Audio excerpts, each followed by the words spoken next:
What's going on, guys? Welcome back to Clash of Clubs, episode 85. I'm Dylan, alongside Mila. No Grant. He's taking a sick day. He's getting that PTO in because we pay $0.00 for every sick hour on this podcast.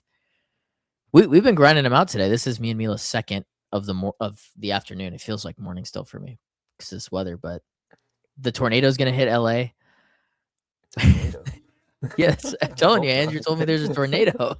I don't know. It's probably something to look up. Well, if the tornado hits, what we're going to talk about in this one while it's hitting is we'll talk about City. It's kind of weird with no games at the weekend, so we'll talk about the last game that they played a little bit. Who did you guys play? Fulham? In the Prem? Yeah. Fulham. I think it's Fulham. That's right. Yes. Yeah. It was yeah, Fulham. and you guys bully the crap out of them. I don't think they've beaten you guys in any match since like 2011. 11 games straight or something. Woof. But we'll focus in on Semenyo because I think he's going under the radar for someone who's got like a goal contribution in every single match he's played, which is pretty ridiculous. We'll then talk about United and how they drew to West Ham to snap the 5-game winning streak so the guy didn't cut his hair. And then we'll actually just break down because United play Everton, which is probably another low block, and I'm going to make the argument that I think Sesko should start. And that's what we've got for today's show. So I guess we should just kick on into it. What's going on, guys? Welcome back to Clash of Clubs. I'm Dylan. They just got punched in the mouth. They didn't even know how to react. That is one Derby Diamond. I'm Mila. Do we want to do a little prediction? That was the last time they showed an initiative to go get a fucking player. City are still alive here. Balotelli, Aguero. I'm Grant. They're talking a lot about you 15. How will you respond 15? We downgraded from Peppa. Do you know how absurd that is? Ladies and gentlemen, it's match day. Alrighty. I'm on a roll. It's back-to-back weeks with predickies for me. You and me got 2 correct results. Grant in Grant fashion only got 1 because that's just how it rolls. He's the United jinx, so he jinxed United, and his own club drew 2 leads, which I think most of my predickies are Chelsea, if I had to guess. Funny. Yeah, I have a better understanding of exactly how Chelsea matches are going to go. Because you don't have the fan bias. No, I don't have the fan bias. I just genuinely know how exactly they're going to play every single week. It's Chelsea at this point. It's easier to tell what they're going to do when they're playing weaker opposition. What Mila's saying. Like, comments, subscribe, share, do all that stuff. I'm lacking in my job. I'm missing it. Oh! I don't even know if it's in here. I don't know if it's in here. Mila wanted to do one. Yeah. I got it. There. Nope. Oh! We just changed the entire layout. Running it live. I'm gonna hit the fall again. I forgot that. That they're different studios. Yeah. Thank you, StreamYard, for making everything so streamlined. It's great. StreamYard streamlined. Whatever. If you haven't been convinced that we're a professional podcast, I think that just about did it for you. So we are at 259 subscribers as of recording. Thank you guys so much. Happy to be a part of a community. Did it go up today? Yeah. Yes. It goes. It's going up every day. So thanks. I meant from the other video. Oh, it may have. I don't remember. Nice. Whatever. So I do want to start with the game against Fulham because we didn't really chat about it. You can get Mila's full in-depth analysis on that match. Not that in-depth. It was a pretty boring match.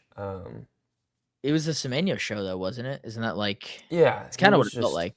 Active. He's always active.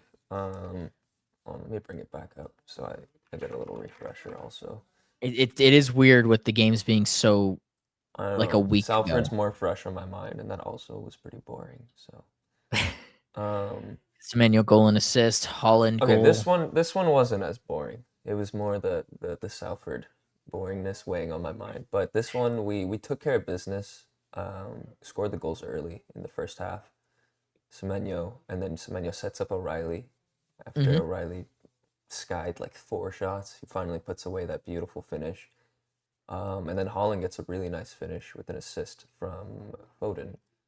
That Yeah, doesn't which happen a lot. I was gonna say which- that's cursed. Yeah, I did talk about that. The curse is broken for like the 3rd time this season.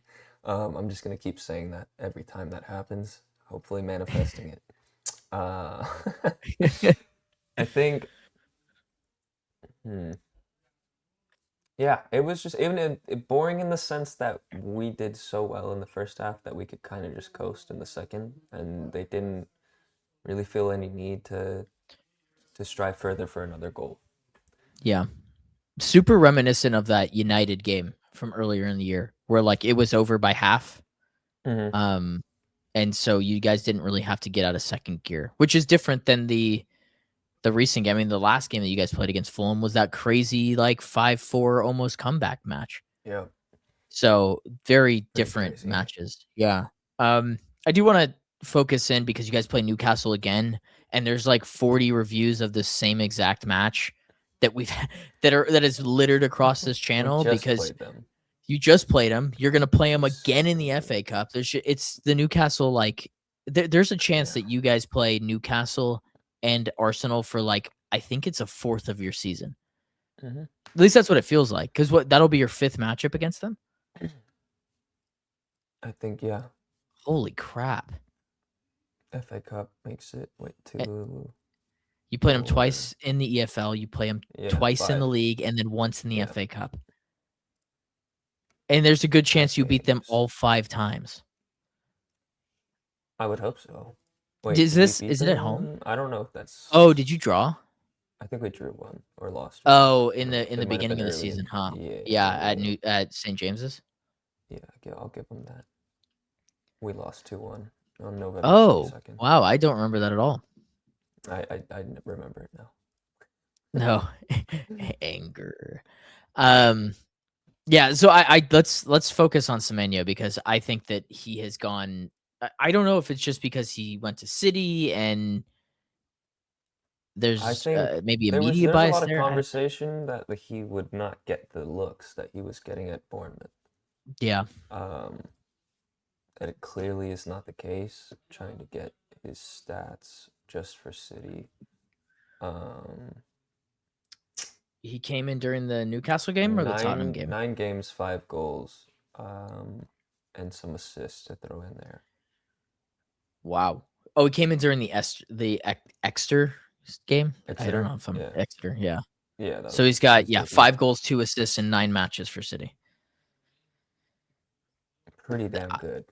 Yeah, man, that's pretty damn good. Like I can't believe that he's there was also played significant minutes in most of those games outside of the Salford City where that's great that he could just play that many matches. And honestly, it was kind of expected. He couldn't be registered along with Gahey for the Champions League. The Champions League, yeah. So take what we can, and he's been fantastic. I think he looks locked in compared to not comparatively, but just more ready to work for it. And I've seen some people talking about that. A lot of these guys on the team are starting to feel like, oh, they've already made it to the top.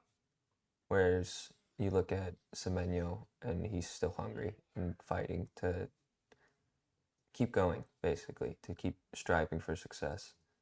So it's nice to have that. I don't know if I necessarily agree with that intense of a look at it, but I do think Semenyo does offer that that positive, where he's just ready to go. He's active, on ball, off ball, ready to get stuck into challenges. The only thing that kind of upset me in that Fulham game about him is that he got into this like weird physical competition with Bassi, where lost sight of the ball and just decided he's going to do a bunch of movements to Bassi. And he won like all the 50-50s, fair play. But I kind of wanted them to focus and get that 4th goal, mainly for the Perdicki.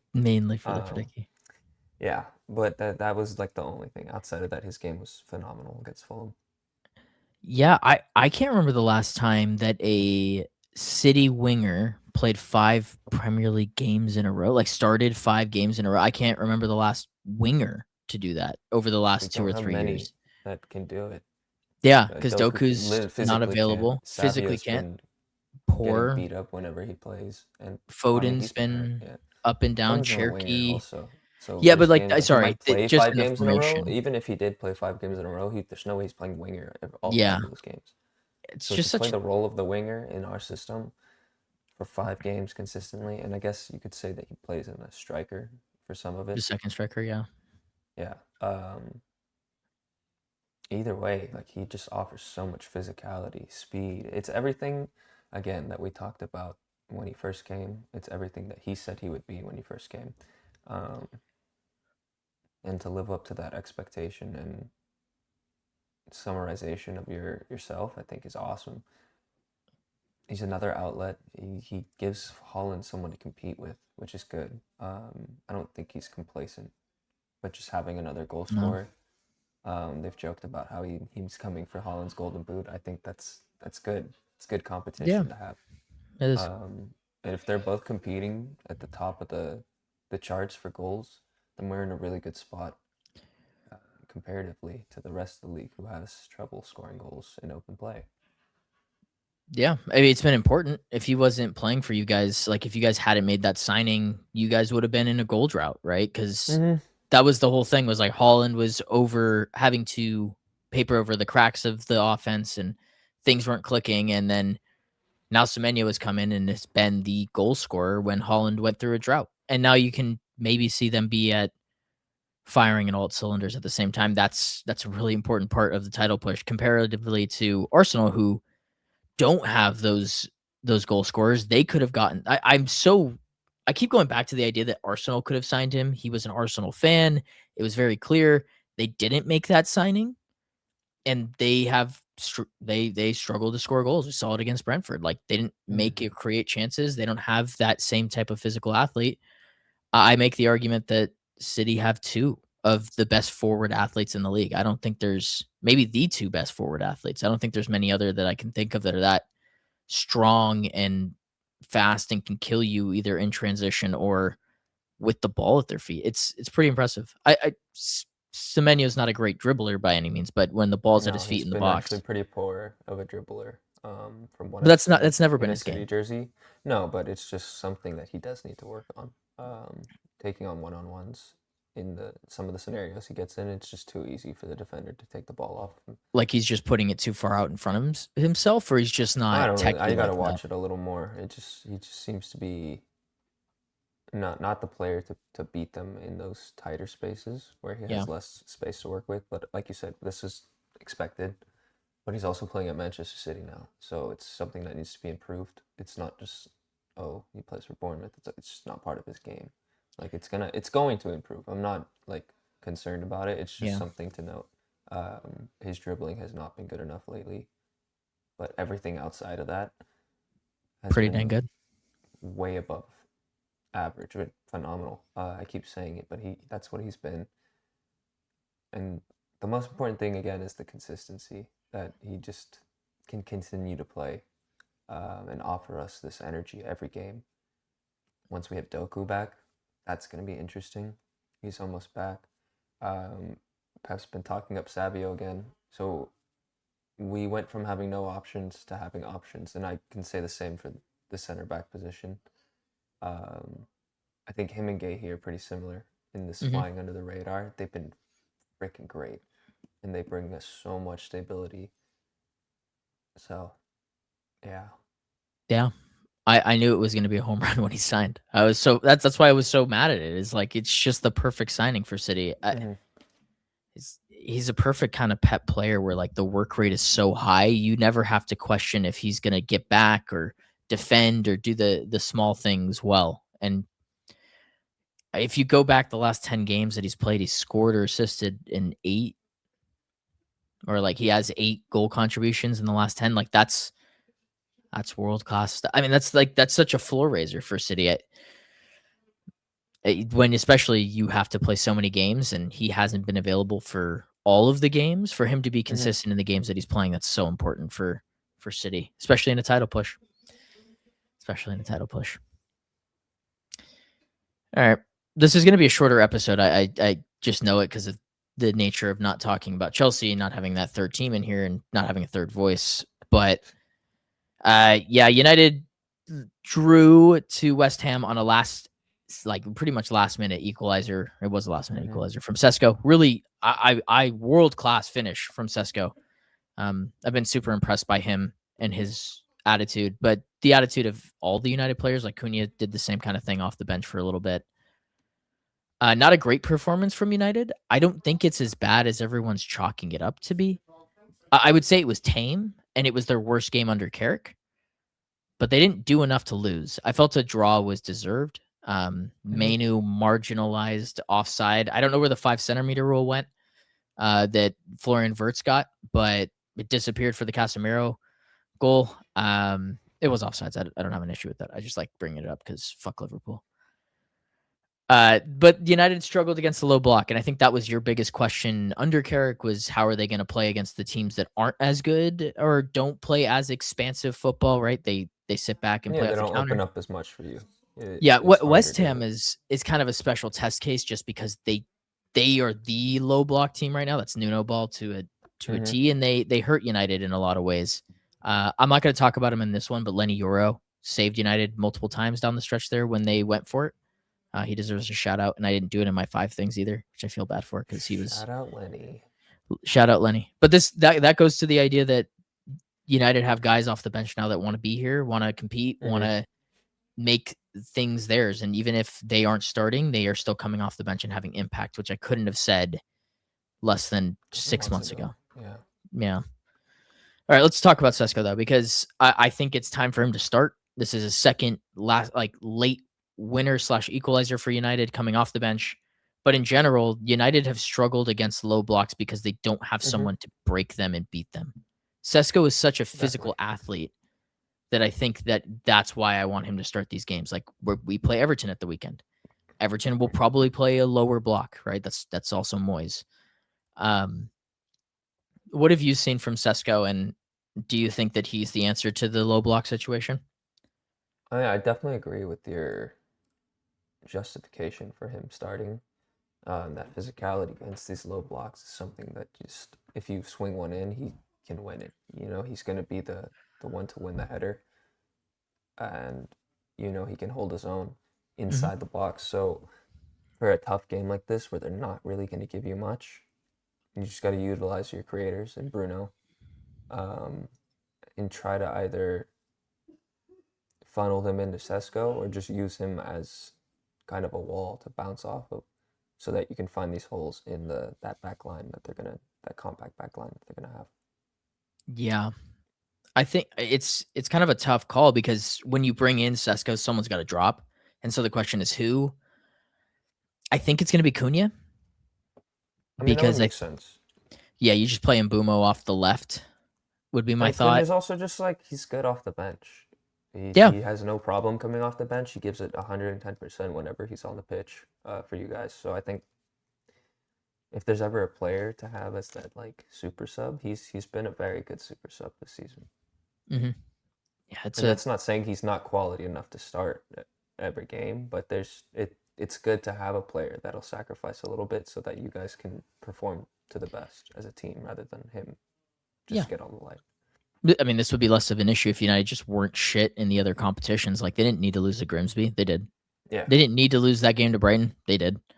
And so now everyone who's involved has to understand that they were a part of that. They played just as much of a role in that. So if Sesko's got to start, I don't think I've seen that level of this is the worst. There hasn't been any Garnachos or Højlunds or even Xerxes that have come out and been I don't want to be here because I'm not playing, which is important. I don't know. Sesko is such a unique character because he's got. I can see why Arteta wanted him. I have no idea why they didn't just go get him instead of Gyökeres. I thought that was the perfect swap, but he's good with the ball at his feet. I think some of his touches can be a little heavy, but he's 6'5". I almost expect that. Good for us that they didn't get him. Yeah, it is good for us. He would have been part of their disgusting set piece machinery. Yeah. And that's partially why this is so important for breaking low blocks. Is you can stick him in this game in particular in between Tarkowski or Branthwaite and ask him to do the same thing that he did at the end of that match, which was balls are going to get whipped in, find the space, which has been the thing I've been most impressed about with Sesko.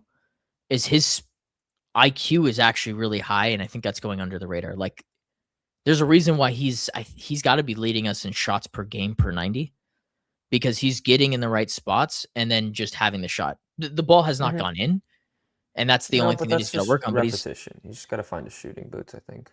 Yeah, he's so young with him coming off the bench. I don't anticipate minutes. it. Yeah, but for him, it's always like not a heat check shot, but he's always got a warm up shot in him, like which is fine. It's the shooter shoot. Yeah, I think it's like I need to warm up. I had just got on the pitch. Let's just try to strike one. If it goes in, it goes in. If it doesn't, then he like you said, he knows he's going to get another one. That he's so good at getting shots throughout the game. Yeah, he forces it, and that's a good thing.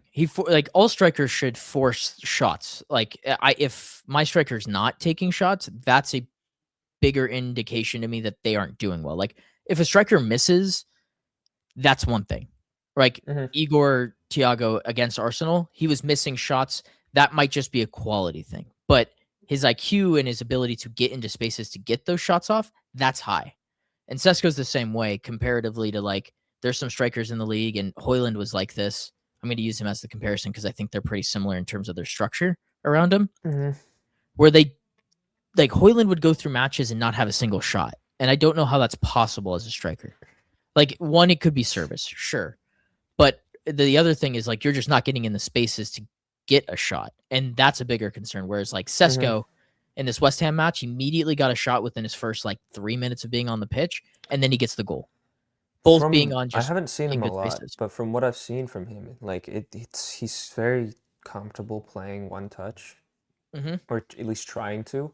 And I think that comes into his shooting as well, because some of these are just shooting from the opportunity, whereas like a Højlund, it just seems like he's always trying to set up the opportunity to make a good shot, and like that doesn't work if you can't do that. If you don't have the quality to do that in this league, they're just going to stop you before you can get the shot off. And then the confidence comes in. It just seems like he's a confident player that knows his game and is intelligent in the attacking third. Yeah, I think once the one-touch stuff becomes a little more crisp and the finishes become a little more clinical, then we'll really be talking about a big player in the league. Yeah. But right now, he's still trying to find his bearings, but it's definitely cool. Like, he's got talent. And that's outside of his just physical prowess alone. Yeah, 5 goals in his last 5, and 3 of them were sub appearances. So his per 90 stats are just, they're a little eye watering. Like, he's got the talent, and I think the guys around him are so much better too, that him being in better spaces, him being a target guy, it just pulls people away. Like, there's a good chance in this match, if he starts, that I think he can drag out one of the center backs, which will leave the space for Mbeumo to hit a shot from outside the net, and then United will score. I just feel like Carrick has been playing with what has worked, which he should, right? Like, sometimes you just got to keep the hot hand steady, and you just keep playing the same people to build momentum and stuff. But now I think with this draw, it allows Carrick to be able to kind of reset that structure. And Sesko, for me, I think he deserves a start. I don't know why you wouldn't give it to him. The worst thing that happens is he's not great. You bring on Cunha, or you bring on Xerxes in his place. Exactly. I think it's a good litmus test too. Yeah. You just brought him on in a very similar style of play, and he was able to bag a goal that saved you guys some points. So why not go try it, like you're saying, in the first half? If it doesn't work, oh well, you just sub in Cunha, you try to get something out of him, you know he's going to be productive no matter what. Right. Whereas, like, if you bring him off the bench again, like, it's not fair to him. It seems like he's earned these minutes to at least start, especially when the tactics call for it. So, yeah, I definitely could see him starting, and I wouldn't be surprised if he bags a goal or two. Same. This is a big match, too. I mean, it's 8 versus 4. still has weight to it. Everton have been really solid, and Moyes has got them ticking. It'll be an interesting rebound as well to see mentally where they're at, because the last time we played them, we lost with an extra man. So hopefully Sesko can get it going and we can continue rolling. I mean, United, I think, have the longest unbeaten streak. There's a lot of draws in there, but it's there. And just staying ahead of Liverpool is important, because they seem to be able to drop points at any junction or any week so far. So if they can continue to build that gap, after that it gets into Palace, Newcastle, Aston Villa. So you got a really important 3-game stretch there as well. Every game at this point for United is important because it's Champions League or bust. I think every game for every team minus Wolves is important. Yeah, that's a good point. That's a good point, because everyone's in a race for something. Everyone is in a race for something. Which Wolves, actually, like, they would need a lot. They would need to win out almost. Well, they can't win the league anymore. No, I know they can't win the league, but they're not technically relegated yet. It's just looking very grim. It's like 98% in my brain. I know that's probably not the actual stat, but they have 9 points. When did that happen? Oh yeah, they that's right. They were unbeaten up until playing you guys in 2026. That's right. Yeah, I was like, when did that happen? Wake up call. Wake up call. Speaking of wake up calls.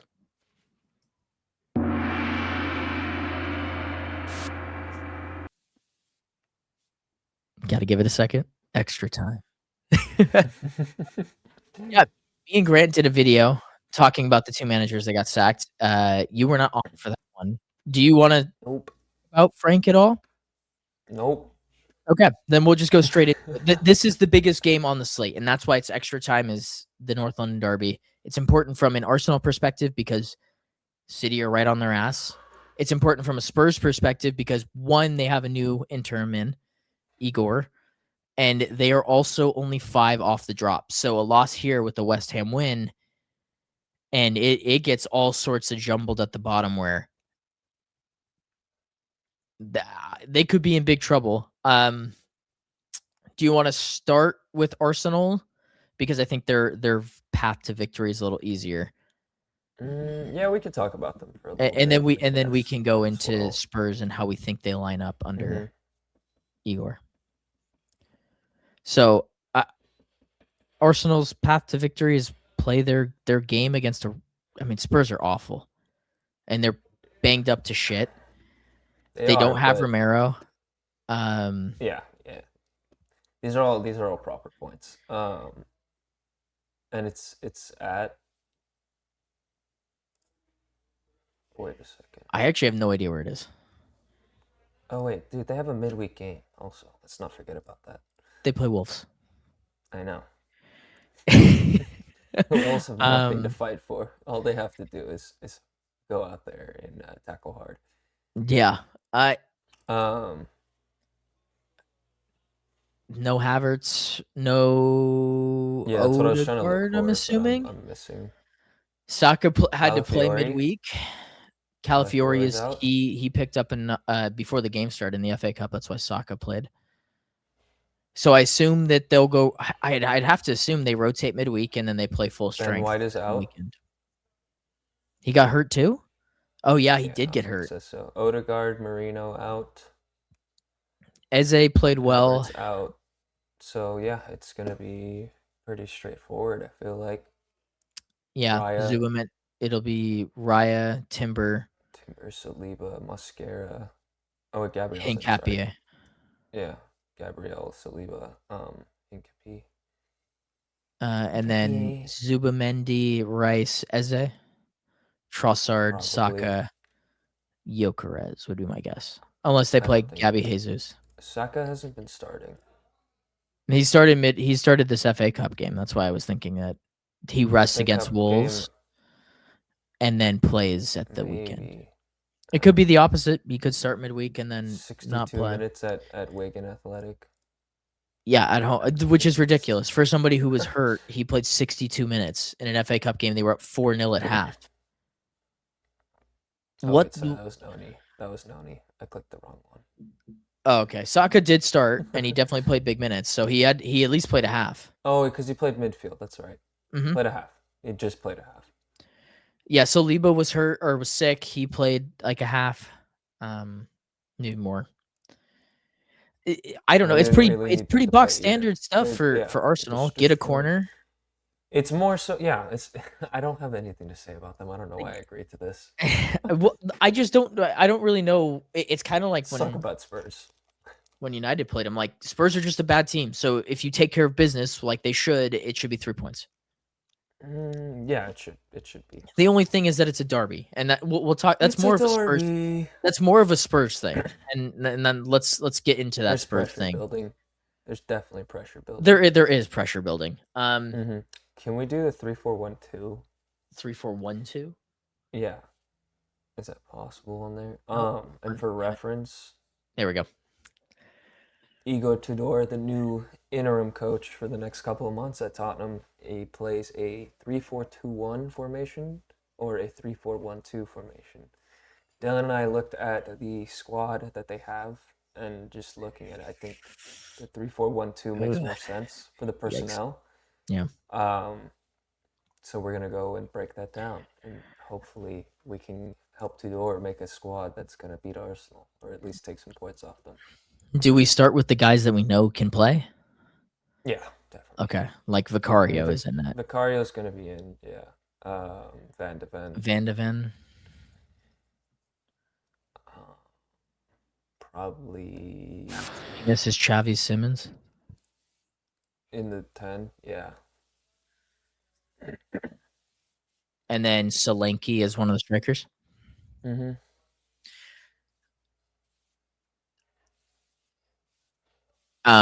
I think Porro, Udogi are both hurt. Yes, but they have Susan Spence, which in a Suzo's system is a left back, but Spence can play right back. S. Is it with a Z? S-O-U-Z.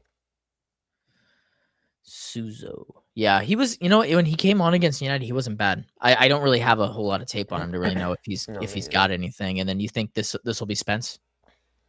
Yeah, probably. I'm trying to see. I could be Archie Gray, but I don't think he'd play him there. I think Archie Gray, if anything, might play right center back. Yeah, that's what I was maybe thinking. I forgot we have to fill those. Let's put him in. It builds itself, but and don't forget they have Dragusin. Yeah, Danso's hurt, right? Ugh, man. Ugh. Who's their midfield too? Would it be Sarr and Paulinho? I was looking at it. Paulinho definitely. Right? Oh, they have Gallagher. Sorry, yeah. It's Paulinho and Gallagher. Yeah, and that I don't hate this. I don't hate it from the idea that I think that they could be. They'd have to defend for their lives, but it's an I. Yeah. Paul. IN. Yeah. Paulinho. Where are you? Where are you? A bunch of Paulinhos. Oh, we're both wrong. It's Palhinha. Sorry. There it is. Yeah. Too many ways of spelling Paulinho or Paulinho or whatever. Spelling. That's not my strong suit. I mean, it's a team. Colomboani? I guess. Wait, did he? Oh, you know what? Did Colomboani play under Tudor at Juve? I think he did. I don't know. Tudor was kind of crap at Juve. He was, but Colomboani had his best stint under Juve, and I think he was a striker. Does that make sense? You know, it's a team way out of form, a team with no depth. That's really their issue. Is I think that they could hold off. I just don't know for how long.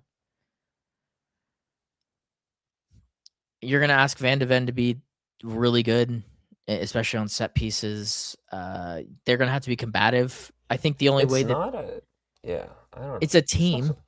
It's a team. It's one of the teams of all time to compete. We'll just see what this manager bounce does too. Yeah, that's really the question: is there buy-in? Because it didn't really feel like there was much buy-in from any of the players under Frank. And as much as we're saying it's Wolves on the week, like if they don't get an early goal or two, to kind of see that off early and rest some legs, like that's going to be a dogfight until they secure those points because they can't afford to draw. They have to win. So if they're not winning early and comfortably, like I think their legs could definitely get depleted. It just depends. I know Wolves are not that type of team right now. They're not really any good, but it's the Premier League, and seen people crumble under pressure before. So it's my thought. I think this team and the way Tudor plays, it's asking Arsenal to do what they don't do. Or what they haven't been doing much lately. Score and open play. At least in the Premier League.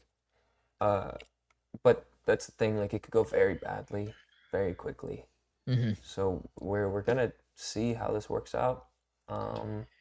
It's got to be very direct footy against Arsenal. So probably Arsenal's gonna have a majority of the ball anyways. But I mean, it's got to be similar to the way that they played you guys, right? Like you got to hope that Solanke kind of pulled. Second half. You play more physical, you play them a little more stronger. You maybe just see out a half, and then in the second half, you see where the cards might fall. Definitely. I'm going to tell you that we'll do a prediction for this one. I don't feel confident in them getting a result, but it's a derby and anything can happen. It would be naive for anybody to really pick Spurs outside of hatred. The one thing that they do have going for them is they haven't played since Newcastle. So maybe they got a little healthier. Maybe they're a little fresher with similar to United where they're going to have it's 2 weeks off. And like you said, Arsenal played at the weekend and they have to play midweek, and they're the only club that pays midweek. They barely played at the weekend. That was a training ground. Yeah, but guys played, guys got hurt. That's true. They did experience guys got hurt. Yes. In warm-ups and during the match. So they'll be fully fit. They can't rotate as much at midweek, which could be not good because if Saka has to start midweek, I don't know if he plays the weekend or vice versa. He hasn't been healthy. So that's really it though. To that time of the year where they need to lock in. I'm not saying they can't do it. It's just a question of will they. I haven't seen them do it before. Yeah, the sample size is going against them.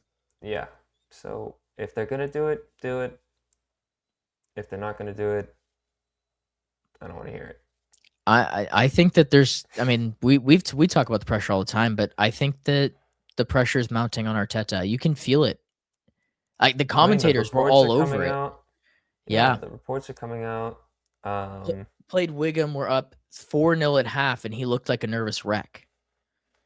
And that's not. He hasn't always been like that. I don't want someone to try to tell me that he hasn't. That he has been like that. That's just false. No manager up 4-0 at home against Wigan, who literally got thrashed 6-0 in 2 divisions lower than you. No manager should be looking like that. He should have been sitting on the bench, looking pretty, just soaking in the rest of the match. Yep. Not worrying on the sideline for whatever reason. I think there's some serious pressure on him. I think that he knows it just as well as everyone else, that if he doesn't win it.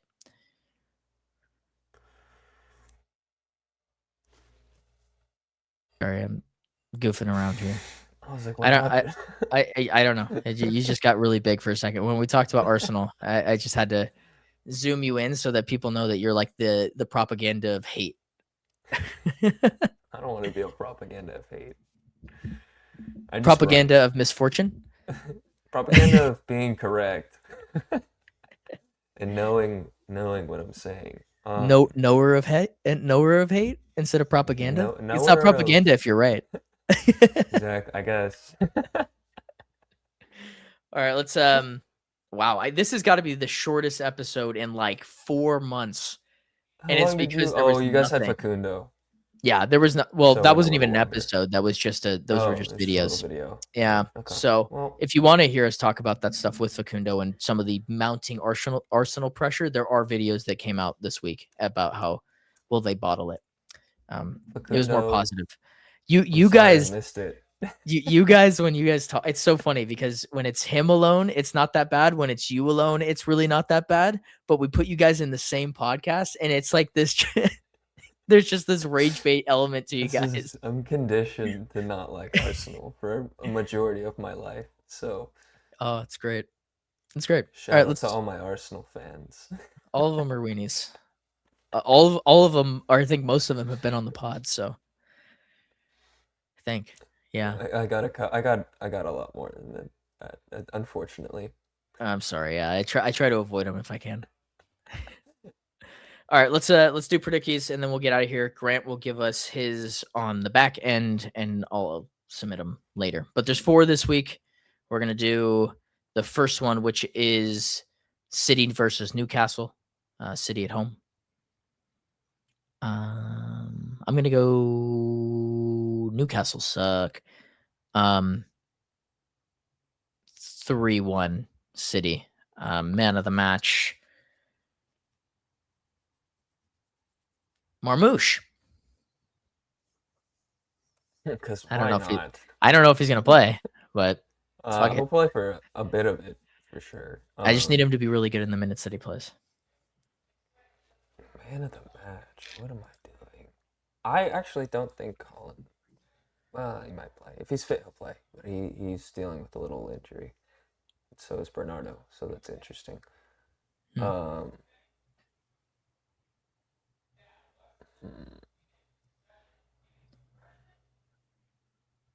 Let's go Semenyo. 4-0 again. Back in it again. Hey, that's the first time that you predicted like a 4-something and it didn't end 2-0. So that one should have been like 8-0 to be honest. Yeah, but that's what I'm saying. The tides are changing, I think. Yeah, it's City time. Yeah, yes. Semenyo 4-0. Semenyo 4-0. Okay. I actually missed the Chelsea play before that. They play Burnley at 7 local for us. Burnley just got knocked out of the FA Cup by Mansfield.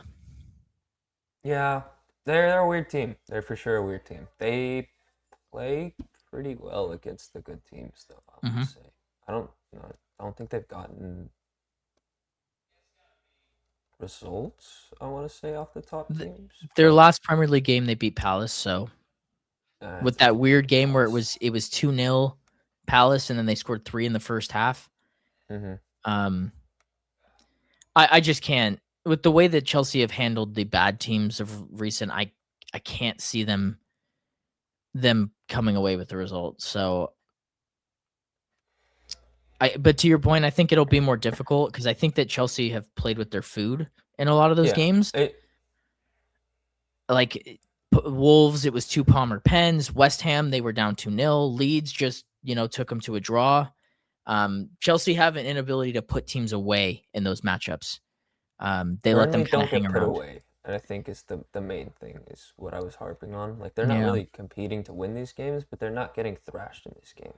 They're losing comfortably, not comfortably, but they lose to the teams that are in and around them, like Sunderland, West Ham, like the teams that they try to play against. Those are the ones they lose bad to, yes. But like they drew to United, they drew to Liverpool, they drew Spurs are in that range too, but they drew to Spurs. Like 0-1 in some of these are just like 1-0, 2-0 games. Yeah, some of the best teams, like opposite ends of the table. So in that sense, like, yeah, Chelsea's probably gonna win it. But do I think they're gonna go out there and thrash them 4-0? No, I don't. Yeah, I don't either. I'd probably say like a 1-0. Who's your man of the match? Neto. I think Rosinier's comments and trust in him lately have been not for nothing. Yeah. I'm not necessarily convinced, but he seems to have found a little life as of late. So we'll see. Yeah. I know he called him world class. Was FA Cup, but for the manager to back you and continue backing you, it can do a lot. So that's where I'm coming from on that. He called him world class. Yes. Called him world class. I'm gonna go 2-1 Chelsea.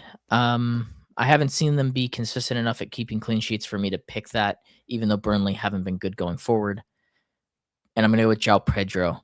2-1. I think it might be convincing and maybe Burnley get one late, but I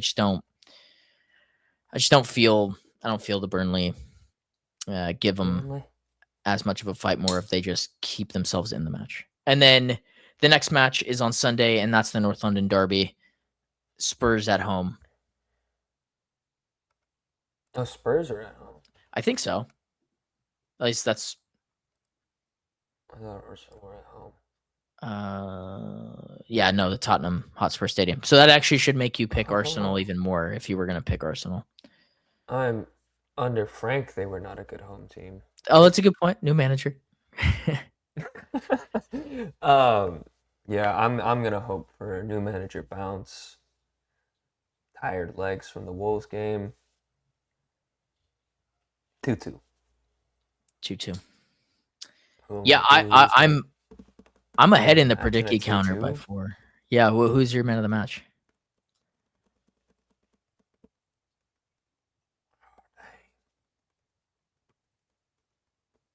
Let's go Kolomuani. After that, Kolomuani.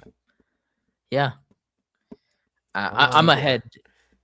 I'm ahead by 4 to you, but 7 to Grant in results. So I can play around a little bit here, and I'm gonna do it because I want a proper title race. Like if it's only 1 point heading into that game that we might go to. -2 points.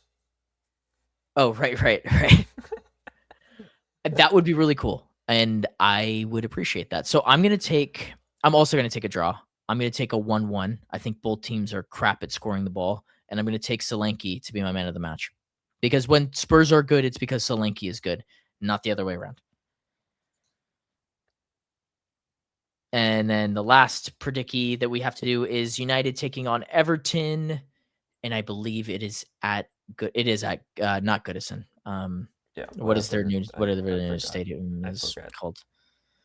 I'll pull it up. It's Hill Dickinson Stadium. Yes, the Hill Dickinson. The Hill Dickinson, the brand new Hill Dickinson. I think United get back on track. We talked about Sesko. He'll be my man of the match. I think he starts finally. Ooh, And I think United win 3-1 away from home. Right back for them. Oh, Tyler Dibley. Nathan Patterson probably. Oh, yeah, that's probably a safer show. Yeah, I think it'll be the same as the Bournemouth game. 2-1. United though. Yeah. Yeah. Hey, I'll be happy. That'll be 5 out of 6. That's fucking good, man. If I can get to a point where United winning 5 out of 6 games, I'll be a happy camper. I think there's too much negativity. United. You guys kind of need to do this, in my opinion. If you need to beat this low block and show that you could still win points even in a tough game. That's a tough environment. Yeah. I'd say probably Bruno too to get the man of the Bruno. match. Yeah. That seems like a safe bet. Cool. Under an hour, under 50 minutes. And the Predickies took up a pretty good portion because we actually had more of a debate during that than anything. So we'll keep it there. Shout out Grant. Hope you feel better, man. Your PTO hours will kick in on your next paycheck. Any closing remarks from you? All right. Go check out our other podcast. I did this morning on the other podcast, so I might as well do it here. But we have a Galaxy podcast, Clash of Cosmos. If you guys like MLS, if you like LA, if you like Marco Royce, Maya Yoshida, any of these names, come take a look. Come say hi at the games. Yeah. What? Support your local. Support your local club. We are Americans and we support our local. Obviously, MLS kickstarts their season, so it's a beautiful time to get involved in the American sport right before World Cup if you are a U.S. fan. For you Brits, you can just keep calling us Yanks in the comments section. We'll live with that. Alrighty, let's get out of here. That's Mila. I'm Dylan. Grant's taking PTO. I don't know if I pointed it the wrong direction again or whatever. Point it up. This is just to each other. It's force of habit. Hold on. That's me. I'm Dylan. We have been Clash of Clubs. This has been episode 85, and we'll see you guys in the next one. 2 words for him. Different gravy. Glorious goal! Wreathed in red. We're really seeing the most extraordinary finish here. On this day of days, has he delivered? Just magnificent! Potentially life-changing! That's football. Minute you let it under your skin, then you begin to make it better.